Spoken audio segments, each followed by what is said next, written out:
ഇതെന്തോ ഫോണിൽ കളിച്ചിരിക്കുവാണോ? പോയി കൂളി, ഞാൻ ഫുഡ് എടുത്ത് വെക്കാം. ഇവിടെ ഇരി. ശോ, അച്ഛൻ കാണൂ നീ. അച്ഛനൊന്നും കാണില്ല. നീ ഇവിടെ ഇരി, എൻ്റെ അടുക്ക കുറച്ചു നേരം സംസാരിക്കേ. ഇപ്പോഴത്തെ ജോലിയെല്ലാം ഒതുക്കിയിട്ട് ഞാൻ പെട്ടെന്ന് വരാവേ. വരുമോ?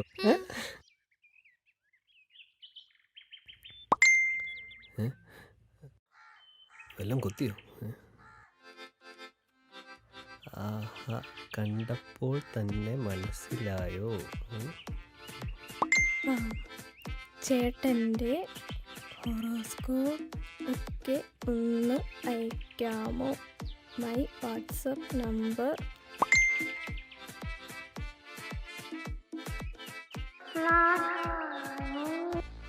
Hello hello. സ്വാതിയല്ലേ? ആ അതെ. ഞാൻ രാഹുലാണ്. ആ ചേട്ടാ പറഞ്ഞോ. വീട് കറക്റ്റ് എവിടെ ആയിട്ടാന്ന് പറഞ്ഞത്? എൻ്റെ വീട് പന്തളം, അമ്പലത്തിനടുത്ത്. ആ ശരി.